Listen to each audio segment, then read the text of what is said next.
Good morning, ladies and gentlemen. My name is Charles Powell, and I'm the director of the Elcano Royal Institute here in Madrid.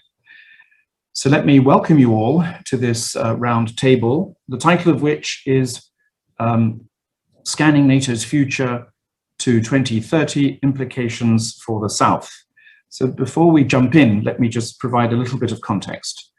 I will first be asking my colleague Luis Simon, who is the director of the Elcano Royal Institute's office in Brussels, to tell us a little about a report that we have recently published and which is already available on our website, the title of which is NATO and the South, A Tale of Three Futures. We are very excited to have been involved in this project, funded by the NATO Science for Peace and Security Programme. And I would like to take this opportunity to thank not only Luis Simon and Haitham Amira Fernandez and other members of our team who have been involved in this project, but also our colleagues in the three institutions which have collaborated with us on this project, namely the Institute for Statecraft based in London, the Centre for Strategic Studies based in Amman in Jordan, and the Centre Marocain des Études Stratégiques in Rabat, Morocco. So as I was saying earlier, this is a very special occasion for us. We're very pleased to have been able to work so closely with these colleagues from several countries, NATO members and non-NATO members. And I will later, in a minute, I will ask Luis to tell us more about this report. More generally, as you all know, on the 14th of June, at the latest, most recent NATO summit, the 2030 agenda was adopted. And the purpose of our conversation today is to talk about the future of NATO in this context and in the lead up to the Madrid summit, which, as you all know, will take place in the early summer of 2023. And to do this, we have two wonderful speakers with us.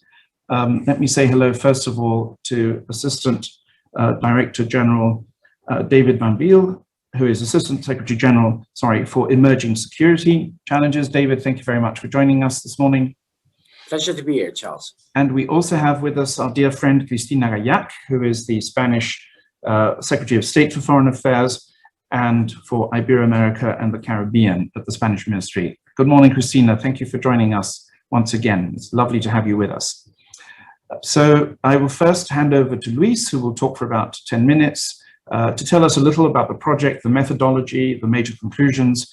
I will then hand over to David for his take on the future of NATO, and in particular, as I was saying, the new strategic concept that we hope will emerge from the Madrid summit due to take place next year. And then I will hand over to Cristina Gaillac. Obviously, we would like Cristina to say something about the Spanish view specifically on all of this.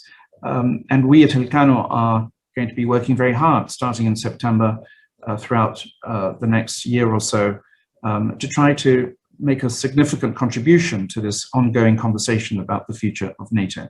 So without further ado, Luis, the floor is yours. Thank you very much. Thanks, Charles, for the introduction, and good morning, everyone. It's great to have the opportunity to discuss our new report on NATO and the South. And I really look forward to the ensuing discussion with the ASG and the Secretary of State. I'm going to be super brief so that we can move on to the discussion, which I think it's what people are really interested in. First, and although you already did that, Charles, I'd like to thank again all the authors of the report, which is a collective endeavor. And you already mentioned our colleague Haitham, but also our Moroccan, Jordanian, and British partners, as well as NATO, and more particularly indeed, its Science for Peace and Security team, and of course the ASG, who oversees that and who is with us here today. The aim of the report is twofold. First, to identify and analyze sources of change in NATO's southern neighborhood with a view to sort of gaining a better sense of their possible political and security implications. And second, to provide foresight and early warning scenarios to inform policy planning within NATO, but also allied countries. As you all know, scenario-based foresight analysis has become an increasingly appealing technique technique for governments and international organizations and private companies to sort of navigate uncertainty, because it sort of offers policymakers an opportunity to test existing assumptions and biases, and also to assess crisis response mechanisms in fictitious futures. So more specifically, what we do in the report is zoom in on some of the key variables that we believe are likely to impinge on the South over the medium term, which means out to 2030.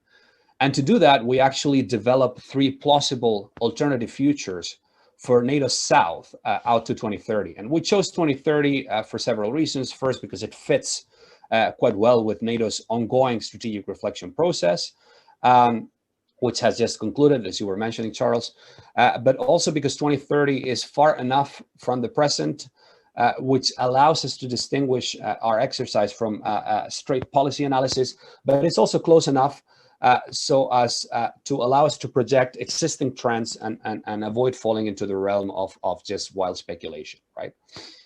Now, something to highlight, perhaps, which is a central element in the report, is what we call the fragility versus stability axis.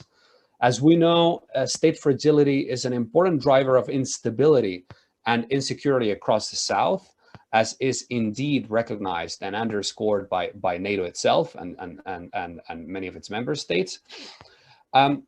Just to clarify that by stable states, we mean states that have the capacity to control their own borders, provide security, collect taxes, and oversee their own economic development, but also that enjoy significant levels of political and social support. So there's both a capacity and a legitimacy component to stability as we see it.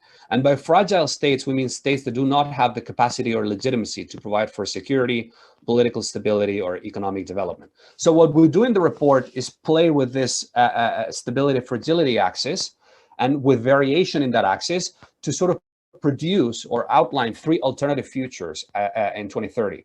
One that is characterized by strong states, one in which not so strong states coexist with relatively strong non-state actors, which is perhaps the closest thing to what we've got today, and one in which there's a meltdown of state capacity and non-state actors sort of rule the day in terms of security, in terms of economics, in terms of politics, right?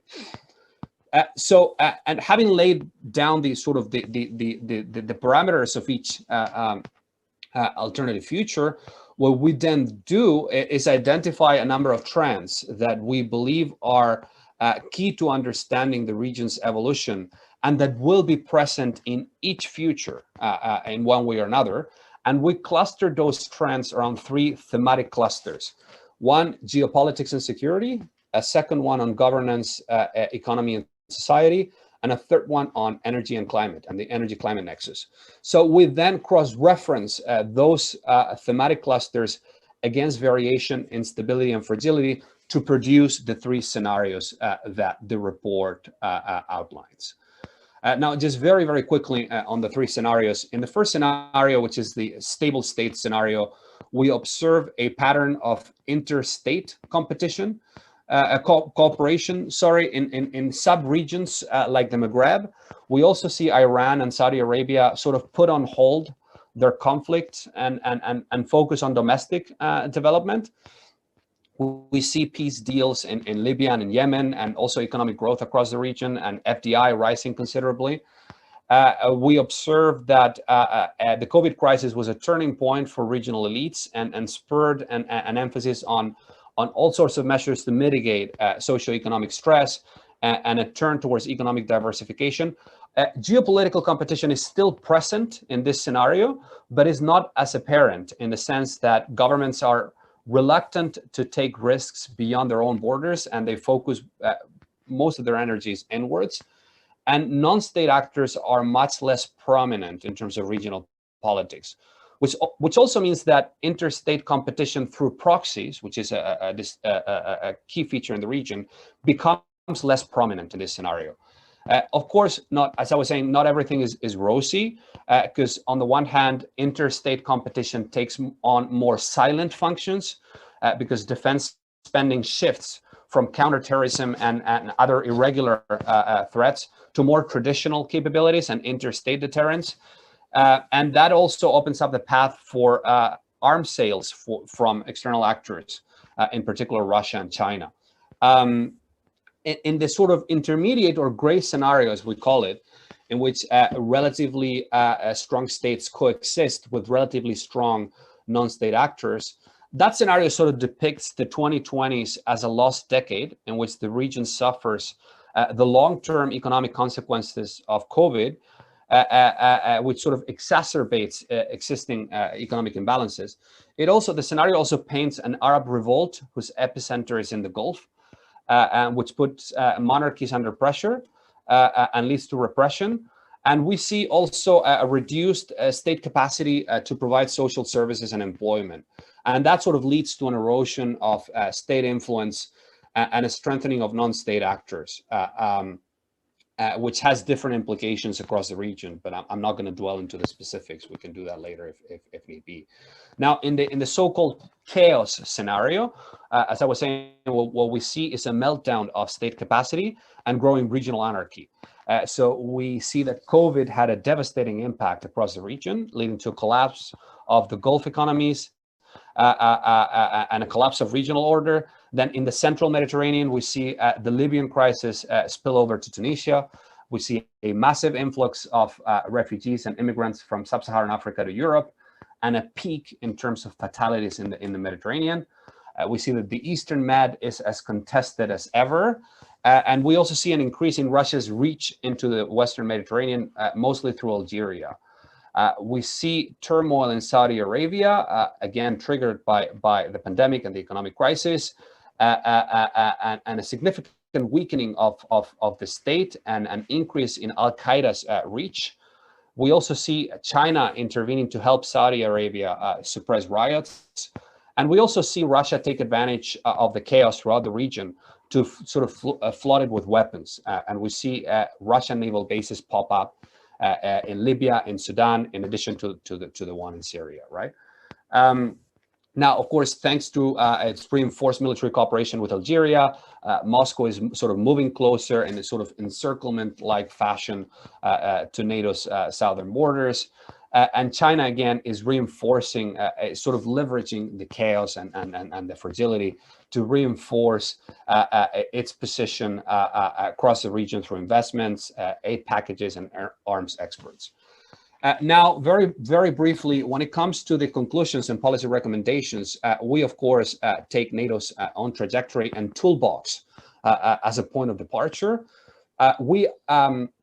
First, we identify a number of structural trends that we see that are present in all three scenarios, such as the growing presence of China and Russia across the South, or the salience of energy security, natural disaster, and climate change related considerations. That means that it's possible for us to generate policy recommendations that are good for all seasons, so to speak, that are valid for all three futures. So, for instance, we encourage NATO to think more systematically about the South, regardless of which future materializes. And we call, for instance, for setting up a working group on the South to try and instill some sense of order into the who does what conversation, because we see a number of bilateral initiatives, minilateral, so-called, or sub-regional, and also multilateral. So a sort of working group on the South. We also call for NATO to develop an integrated picture in terms of intelligence, surveillance, and reconnaissance, and engage more systematically in advanced planning when it comes to the South. We also specifically encourage NATO to carry a strategic assessment of Chinese and Russian influence across the South, sort of mapping the presence and activities of those two powers and tracking their likely evolution and exploring possible connections with Russian and Chinese doings elsewhere, including in Europe. Now, also under all three scenarios, critical infrastructure protection and energy security are likely to become more important for NATO in a southern neighborhood context. And now, just before wrapping up, a couple of examples very quickly of specific recommendations tailored to each concrete scenario. So, for instance, under scenario one, as I was saying, the defense investments of strong regional states are likely to shift from counterinsurgency to higher-end interstate-like military capabilities. So in that context, NATO may need to develop a deterrence and defense concept for the South. We normally associate deterrence and defense to the eastern flank. But particular attention, we argue, should be paid to missile defense at the strategic level, as increasingly capable regional states in the South may develop their ballistic programs. That's just an example. There are many other recommendations, of course. And under scenario 2, we argue that building on the diplomatic exchanges under the Istanbul Cooperation Initiative and the Mediterranean Dialogue, NATO could also push for sustained cooperation on critical infrastructure protection, cybersecurity, hybrid threats, energy security, maritime security, security sector reform, which of course is very important in the Southern Neighborhood context, and counterterrorism with selected partners of the alliance. And then finally, under scenario 3, we call for, which is the more chaotic one, we call for a more robust maritime presence of the alliance in the Mediterranean to enhance its ISR, intelligence, surveillance, and reconnaissance capabilities, and a larger fleet of AWACS, of surveillance aircraft. And we also focus on recommendations aimed at tackling the problem of missile proliferation, but at the low to medium end of the spectrum. So a sort of more tactical, like a missile defense concept. All right, Charles, I think I'm going to leave it at that. Look forward to excellent. David's talk. Well, thank you very much, Luis, for that very comprehensive introduction to the report, which I hope will have whet people's appetite. It's a very rich and nuanced study, so I strongly encourage everyone to read it. So without further ado, David, over to you. You have attended the recent NATO summit. You were near the action, so to speak, and perhaps you can give us a first-hand account of how you see the current NATO conversation about its future. Thank you very much for being with us today. Thank you, Charles, and thank you, Luis, also for giving us an insight to the report, and thank you and Elcano for the leadership in this project. I think you've created an excellent report, and allow me a few reflections, also weaving it into the NATO 2030 and the outcome of the summit, because I think that this is a very relevant report for that. So this project is, for us, an excellent example of how the SPS program supports practical cooperations between NATO allies and partner countries, bringing together scientists and experts to address emerging security challenges that are relevant to the alliance, but also to our partners. And it's a great complementing the political dialogue that we have with these partners. So as Luis presented, the final report of this project is the result of 2 years of out-of-the-box thinking. And a vast network of experts has been involved in this imaginative effort on the future of NATO's southern neighborhood. The academic and policy worlds have nurtured the discussions, laying the foundations for some thought-provoking analysis. And we live in very unpredictable times. Fundamental geopolitical shifts and considerable technological advances are constantly transforming our security environment. Therefore, analyzing these key variables that are likely to affect NATO's southern neighborhood through 3 strategic foresight scenarios is particularly informative and relevant. And the time frame is also meaningful, as already alluded to by Luis, because the study brings an additional perspective and complements NATO's effort to gain a better understanding of political and security developments and how the alliance can continue to adapt to them. And it also provides a useful basis to inform decision makers within NATO, allies, and partner countries.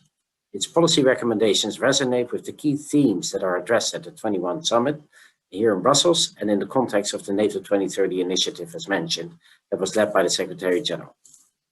So if we look at the political and security landscape, we are experiencing a widening array of security threats and challenges, including nuclear proliferation, hostile cyber activity, disinformation campaigns, climate disruptions, and health pandemics. In our southern neighborhood, known risks include conflict spillover from fragile or failing states such as Syria, Libya, and Yemen, instability and terrorism in Sahel and Iraq, transnational terrorist groups such as Daesh and Al-Qaeda, and illegal trafficking, for example, small arms and light weapons. Faced with the changing security landscape and new dimensions of security, countries across the alliance and around the world are compelled to reassess their defense and security strategies. And NATO is adapting once more to be ready to deal with any threat at any time. So the NATO 2030 initiative puts the need to adapt in focus, and it focuses on three priorities. One is how to reinforce the alliance's unity. Two, how to broaden its approach to security. And three, how to contribute to safeguarding the rules-based international order. Consultations with representatives of partner countries have also been very important to inform the NATO 2030 reflection process, which incorporates their view on how this adaptation can serve NATO's partnership agenda. And as highlighted in the 21 Brussels Summit communique, NATO 2030 complements and builds on ongoing strands of work to enhance political dialogue and practical cooperation with our partners. And when it comes to the South, NATO 2030 builds on the achievements of the last couple of years that have significantly bolstered NATO's Southern strategy, be it in terms of defense and deterrence, cooperative security, or the fight against terrorism. So on defense and deterrence, NATO's posture is based on a comprehensive 360-degree and the Hub of the South that was established in 2017 in Naples to enhance comprehensive understanding, situational awareness, decision-making and information sharing, including with our partners, contributes to a more awareness on the defense and deterrence needs for the South. In a nutshell, it helps the Alliance to build a clear picture of the threats and challenges, and it enhances our strategic anticipation capacity with a focus on NATO's southern neighborhood. So, since the Brussels Summit in 2018, NATO has also enhanced its practical cooperation with the partners in the Middle East and North Africa. We're strengthening our political dialogue on issues of common security, interest with individual Mediterranean dialogue and Istanbul Cooperation Initiative partners, including by thematical meetings. We're working to enhance practical cooperation, for example, through training and education, and supporting defense and security capacity building activities. On the fight against terrorism, NATO remains committed to the international community's fight against terrorism, and we have contributed to global efforts on this front through awareness and analysis, preparedness and responsiveness, capabilities, capacity building and partnerships, and of course, operations. We continue to mainstream gender considerations across CT policies, programs, training, and exercises. And we continue to face terrorism together with our partners as one of the pressing security challenges of our time. NATO provides a substantial support to our southern partners in addressing these challenges in areas such as counter-IED, border security, and resilience. And at the recent summit, NATO leaders agreed to step up NATO's efforts to enhance the assistance to partners' capacity buildings in areas like counterterrorism, stabilization, crisis management, and defense reform. Then on another recent and pressing challenge, climate change. Climate change is one of the most defining challenges of our time, and yet another example of a shared issue affecting all of us and in need of a joint solution. It's a threat multiplier that impacts Allied security, both in the Euro-Atlantic area and in the Alliance's broader neighborhood. It's a cross-cutting issue of relevance to a number of topics that we covered here in this report. And we are looking at NATO from three connected perspectives, which are awareness, adaptation, and mitigation. And the first two work strands, so awareness and adaptation, include enhanced strategic foresight efforts, enhanced civil preparedness, adaptation of our exercises and capabilities to ensure that we remain ready for the changing security environment. And then we have the third work strand, which is mitigation. And that, of course, is more challenging, because the military definitely has a role to play in reducing emissions, but at the same time, the military still has specific operational needs that require fossil fuel. So NATO wants to be leading in the challenges of mitigation from a military perspective. We'll also conduct outreach to partner countries and other institutions and civil society, and we'll look to share information and best practices with other institutional organizations. And then looking beyond NATO's immediate neighbors to the south, the deterrent security situation in the Sahel, the growing terrorist threat there, the instability of several countries in the area are a serious concern for the Allies. Not only our long-term partner Mauritania is affected by these transnational challenges, but also our Mediterranean dialogue partners, with a potential spillover to NATO territory itself. Last December, NATO foreign ministers acknowledged that the Sahel as a whole needs to become more regular a discussion theme within the alliance. We're now exploring how to strengthen our partner Mauritania, but also how to raise awareness through enhanced dialogue with the G5 Sahel structures. And a NATO delegation traveled recently to Mauritania to discuss how to deepen cooperation with the country and with the G5 Sahel. Also, NATO has signed an agreement to provide logistical support to the French-led Takuba task force supporting counterterrorism efforts in Mali. Now let me close off. As consultations surrounding the development of a new strategic concept will mark the coming months, we can expect that all these points, including the policy recommendations from this report, will find their space in NATO's future strategic outlook. This stands to show that NATO is really committed to the South, and that it recognized the importance of adequately engaging across the Southern region through political dialogue, capacity building, and crisis management, in line with the strategic direction and the NATO 2030 agenda. We're also happy to continue supporting the sharing of ideas and lessons learned through projects and discussions like this that contribute to new and fresh perspectives on the discussion table. So for now, I'll leave my introduction at this. I'm more than happy in the discussion to answer any questions you might have on the broader NATO 2030 agenda and the outcomes of the recent summit. So Charles, back to you. Thank you very much, David, for your remarks, and thank you for your support throughout this exercise. Before I hand over to Christina, let me tell you that we have approximately 110 followers, half of whom are following us in English and half of whom are following us in Spanish through simultaneous translation. And let me also tell our audience that they can send their questions to the following address, events@rielcano, that's rielcano.org. So please don't be shy, send us your questions, and I'm sure we'll have a little time at the end. So Christina, again, thank you so much for joining us. It's a pleasure to have you with us again. Thank you very much, Charles, Louise, and of course, David. It's really a pleasure to meet you, even if it's virtual on this occasion. I really look forward reading the report. I hope, Charles and Louise, you'll forward it to the Ministry of Foreign Affairs of Spain. I'm sure we will be finding in the report lots of very interesting ideas in order to prepare not only for the summit we are delighted to host next year, but also for our ongoing and extremely constructive and positive relationship with the rest of our allies after the good summit that took place just a few weeks ago. So on the topic, how do we look at the security of the southern flank of NATO, and what can we do?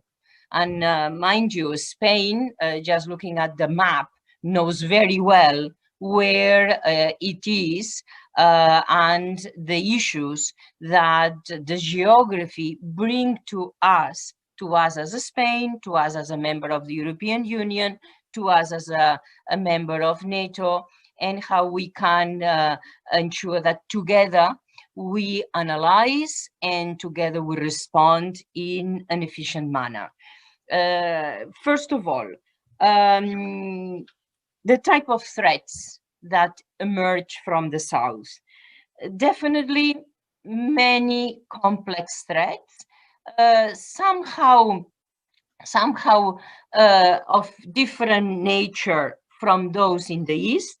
And I think we ought to be looking at migration, states' fragility, conflicts, one of them, the Libya conflict, moving in a rather positive manner, not to a definite solution, but to a crisis management, positive, but also to a good progress with a view of even working very well for the elections to take place at the end of the year.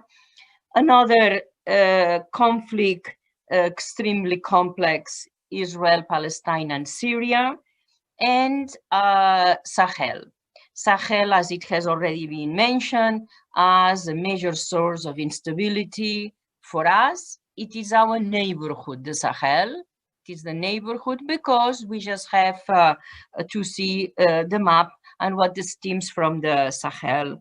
And I should add very importantly, the presence of Russia and China in this region is increasing.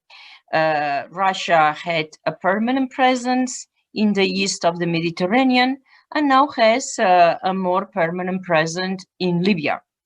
And China is also present in quite a significant way, and definitely it adds to make the security situation more complex.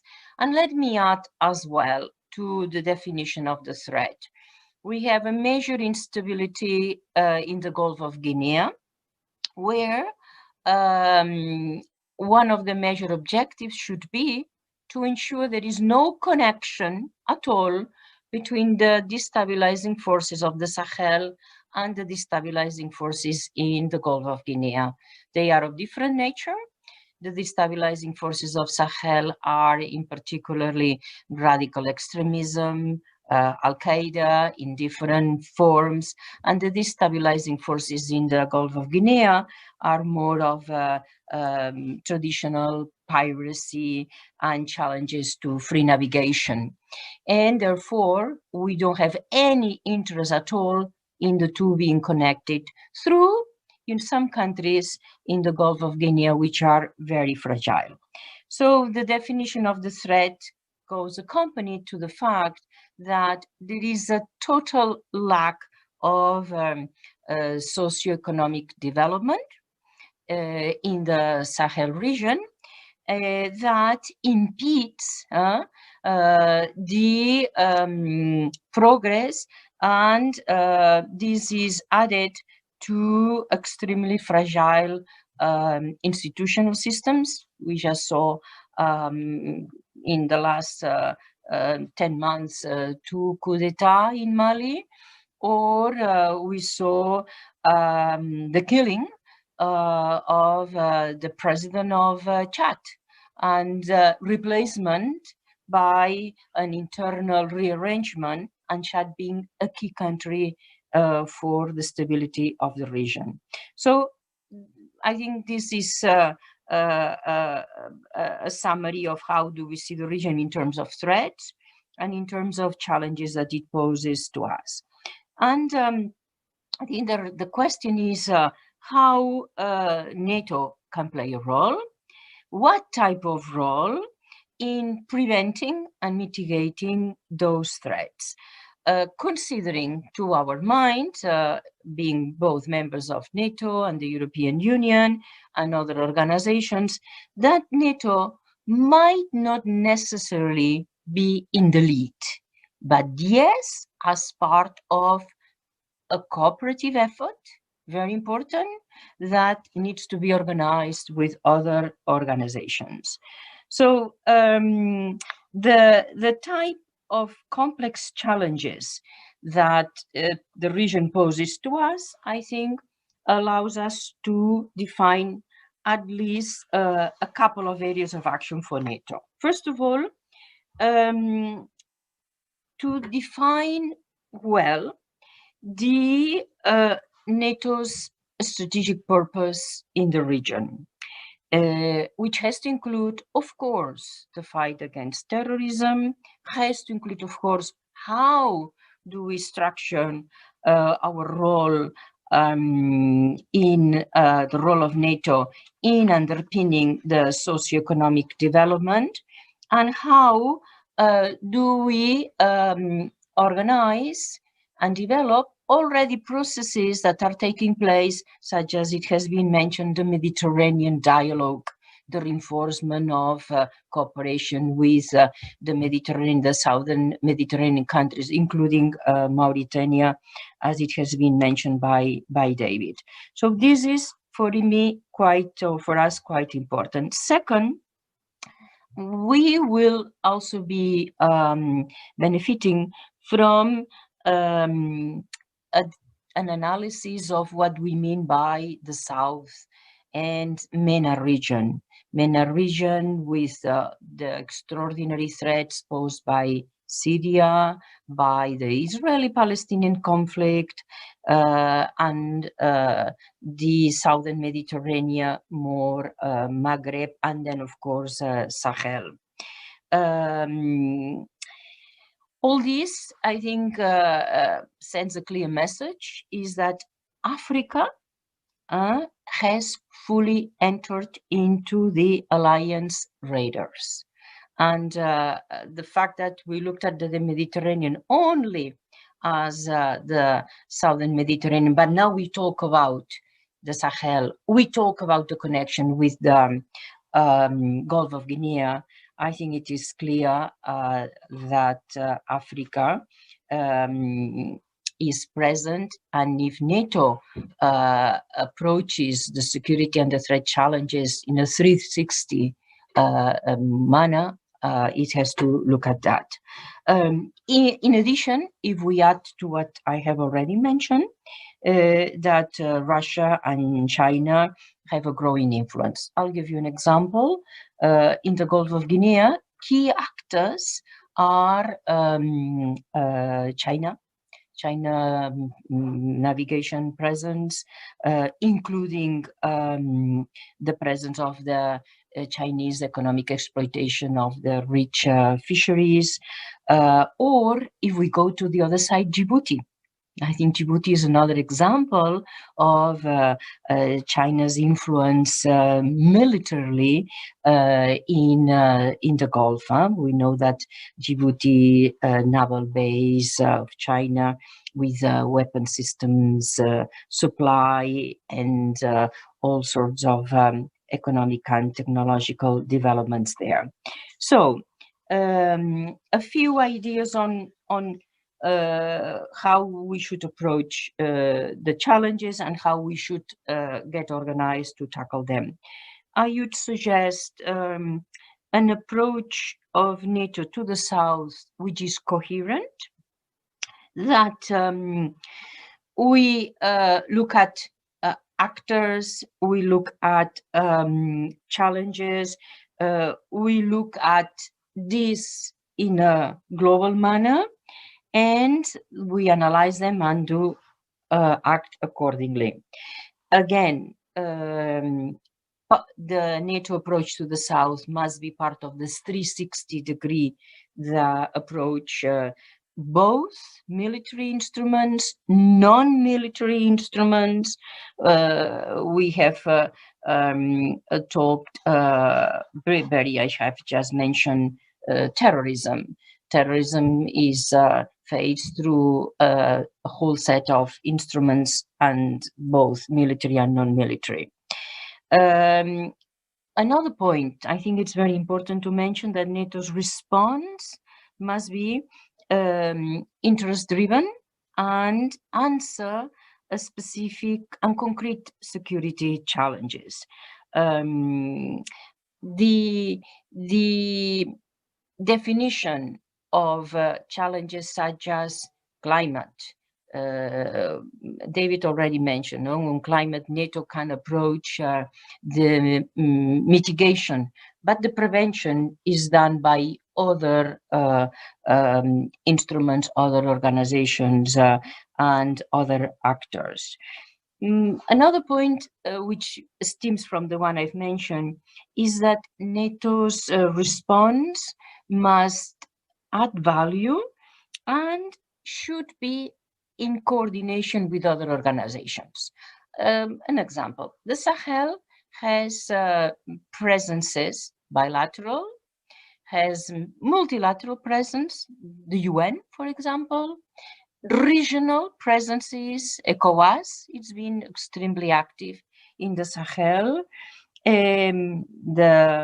the coalitions, G5. I was very pleased to hear from David that NATO will be going to Mauritania, and then maybe starting a dialogue with the G5. Spain is extremely engaged with the G5. Maybe for the audience, the G5 have the 5 countries of the Sahel, from Mauritania to Chad, which at this point encompass the hardest and most difficult part in terms of instabilities, with a very interesting country which we observe with great attention, which is Niger, which is becoming, in terms of institutionality, stronger than the rest of the region, and with a driven purpose led by the current leadership, extremely positive in all fronts. And maybe the opposite, maybe Burkina Faso, which is the weakest at this very point, if we consider that Mali has such an international diverse presence that the strings are better tied. The importance of NATO's coordination with other organizations, I think it's very clearly underlined by, I think what we all agree is that no organization possesses the full set of instruments necessary to face the extreme severity, security challenges that emanate from the South alone. I think this has to be clear when we talk about cooperative security. Maybe another point is that NATO's response to the southern threats and challenges ought to be driven by allies. And I think it's extremely important that we, those countries in the South that see those threats, and we are very engaged bilaterally, multilaterally, and with military presence through, in this case, the European Union, do ensure that the whole membership sees that. And this is quite an important aspect of our organization, that we share the vision and we act together.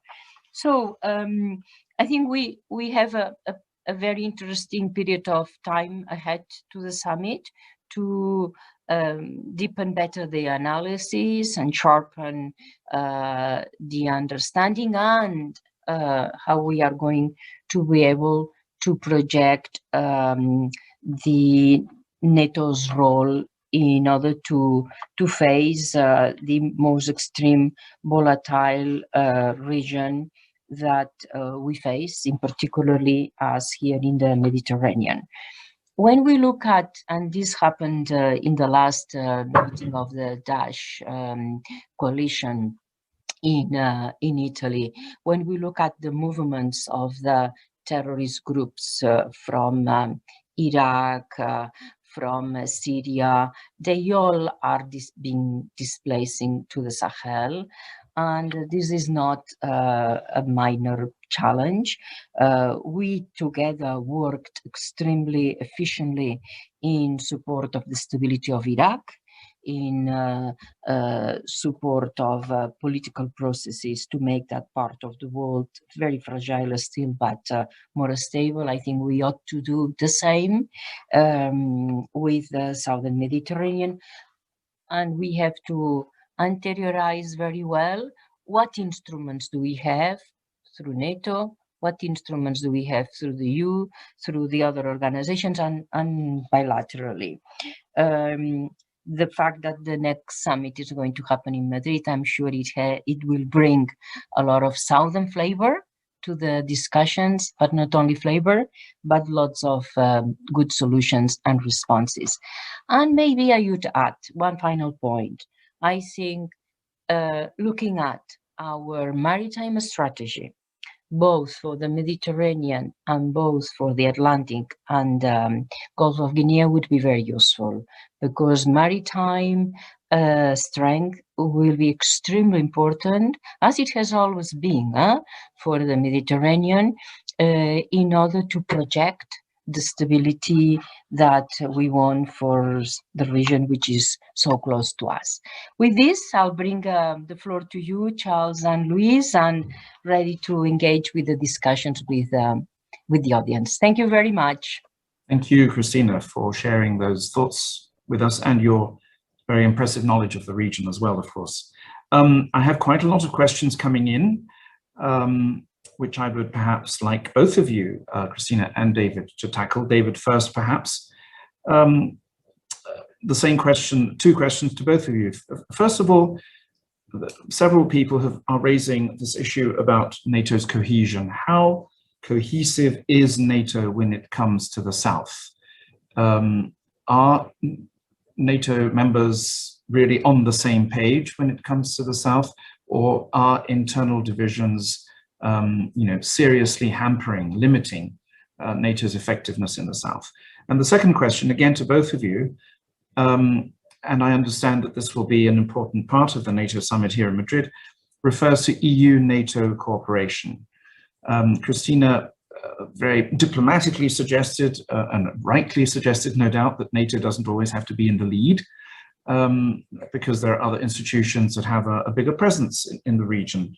And she mentioned some of them, but several of our listeners are curious about whether more could be done to enhance EU-NATO cooperation, which of course has been stymied historically by all sorts of factors which actually have very little to do with the South. But I think it's nevertheless a valid question. To what extent, why isn't the EU working more effectively with NATO or vice versa in the South? So cohesion and EU-NATO cooperation. David, over to you first, perhaps.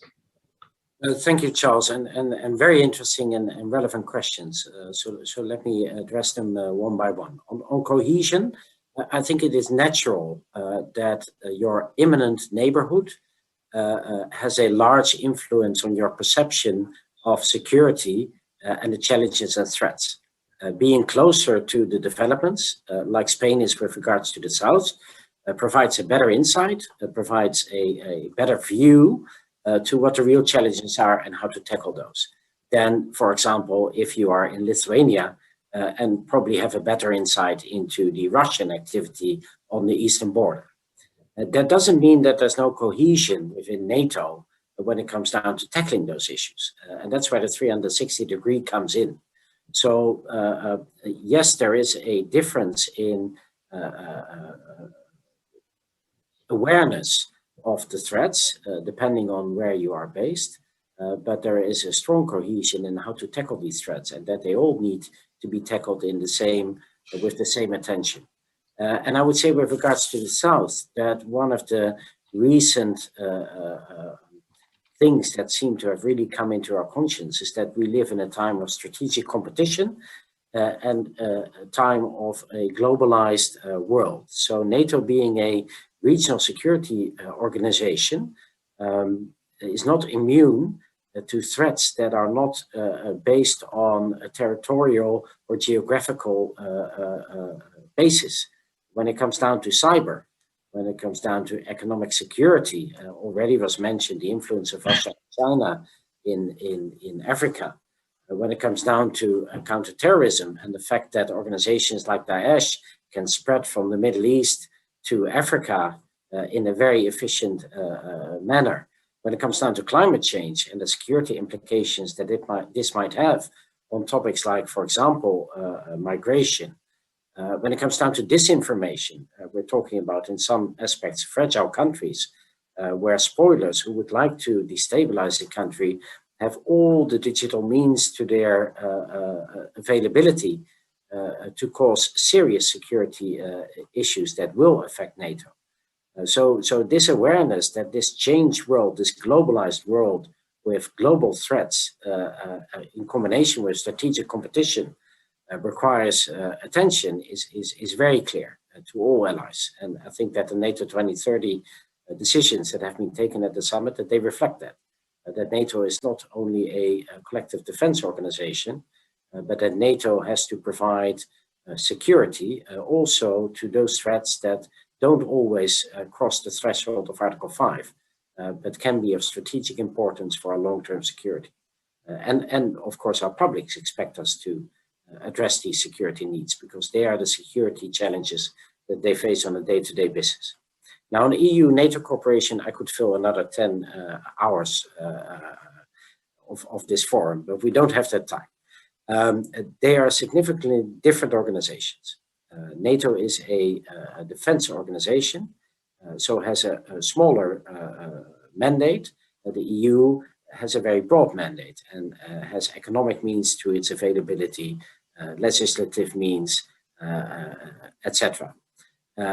On the other hand, NATO is an organization that crosses and bridges the Atlantic and thereby brings in a broader dimension to the debate on security and defense than is possible in an EU context. Now, that's where we have to find the complementarity.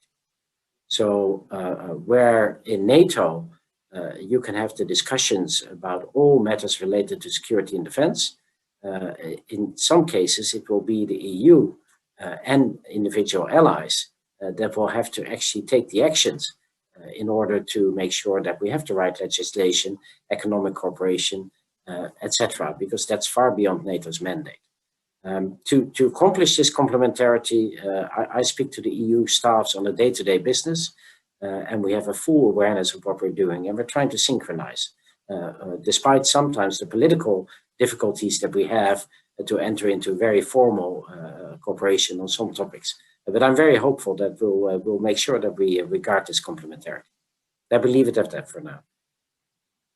Thank you very much. I think one of the reasons why so many of our listeners are raising this kind of issue is probably because, very recently, many Spaniards only very recently probably discovered that there was a Spanish Air Force presence in Lithuania, as you know, when Prime Minister Sanchez and the president of Lithuania had to very quickly move out of the way because Spanish fighter planes were being scrambled. And I suppose a lot of Spaniards are also asking themselves, and I was wondering, Christina, what you could do to answer this concern. How much reciprocity is there? There are there's a Spanish Air Force contingent in dealing with the eastern neighborhood, but how supportive are our northern and perhaps Central and Eastern European NATO allies when it comes to dealing with these southern threats? And of course, in Spain, as both of you know, all of you know, there was recently concern about Ceuta, and there's a certain amount of confusion, I think, in public opinion as to whether Spain's commitment to NATO would actually be useful and effective in dealing with an explicit threat to the Spanish enclaves in North Africa. So, Christina, over to you. Thank you very much. Thank you, Charles. Well, I think the example you mentioned is a clear message to the NATO family and to the public opinion of exactly what is NATO. Spain dedicates individual forces, air power to a nation, Lithuania, to a group of nations, the Baltics, that are in the front line of a very complex threat. Therefore, it's for us, it's what an ally does. And I think David will agree, this is what we do in the alliance. Let me also mention another example, NATO's Patriot presence in Turkey, which is another important ally, very far away from us. So we feel this is exactly what an alliance does. Member states come forward and engage and cooperate in situations which the threat and the security of one of the members or a group of members, this is what is Article 5, Article 4, etc. So what do we perceive as the threat that comes from the south and the challenges is being metabolized, let's say, in the NATO family? Well, it is a threat that comes to us through migration, which basically we are the frontliners, the Atlantic line, the central Mediterranean. This affects more Italy, Malta, but all the Atlantic affects mainly Spain. So there is less perception, as you mentioned, in Lithuania of the migration pressure. But there is no doubt that more and more, and in particular after seeing how the destabilization that the terrorist organizations provoke in the Sahel through this, there is a more and more understanding of the security. I'll give you an example. The Czech Republic is very present in the Barkhane operation, Takuba, I should say, Takuba, which is one of the special forces led by France in the most challenging parts in the Sahel. And this is the Czech Republic. Spain provides air support to Barkhane, which is the operation that works with the 5 countries of the Sahel. So I think it is our role as loyal and honest allies to continue bringing these issues to the table of NATO. The last ministerial meeting, there was already some discussion about the Sahel, the previous one in December as well. So I think these issues come up. But I think it is very important that the audience, at least the colleagues that are following this discussion, do not reach the conclusion that the same instruments that we apply to the challenges coming from the East will be applied to the challenges coming from the South. I think we need to be smart and understand how we are going to project the stability into the region, and to our mind, a more cooperative approach with other organizations, because the nature of the challenges are different. We are talking about very fragile countries that need socioeconomic development, that need, in particularly, that the institutions are strengthened, that the defense and security structures are basically put in place, and that need investments, that need humanitarian aid. So all this means that, and this links to the other question about EU and NATO cooperation, stronger cooperation and clarified division of labor of the different organizations that operate. And I think the concept of boots on the ground also is something that has to be nuanced. I think the presence of boots on the ground of NATO, I don't see it being now the adequate solution. But yes, for example, very active cooperation in terms of information, in terms of cybersecurity, in terms of intelligence. Extremely important, extremely important. The Sahel, we talk about countries that are so vast that even if you constitute a good army, or you prepare well special forces, they have to have such a degree of mobility. You cannot have forces spread all over Burkina or spread all over Niger. You need, in particularly, mobile, very prepared units. So this approach is the one that has to be analyzed and see, well, NATO can work in bringing intelligence to these forces that are trained by whatever, that are prepared by partners. So I think identification on how is extremely important, and then by who. And I think the concept of collaboration among organizations is even more important if we talk about this group of countries that are in the Sahel. And I think it's the same with the Gulf of Guinea. The Gulf of Guinea I think the question is how the navigation is done in a more secure way. And the best way to secure navigation is exchange information. This is what has happened, for example, when we have all, in particular the European Union with Atalanta, have been able to bring security to the navigation of the Gulf of Somalia. By basically ensuring that the naval presences were providing security by connecting information on what was going on. So I think something like this is what is on offer. The European Union now is working on naval coordination presences in the Gulf of Guinea. That's why I was referring to a naval strategy of NATO to be looked at the threats. So going back to your question, how do the allies in the northeast of NATO see the threats in the south? I think we all are,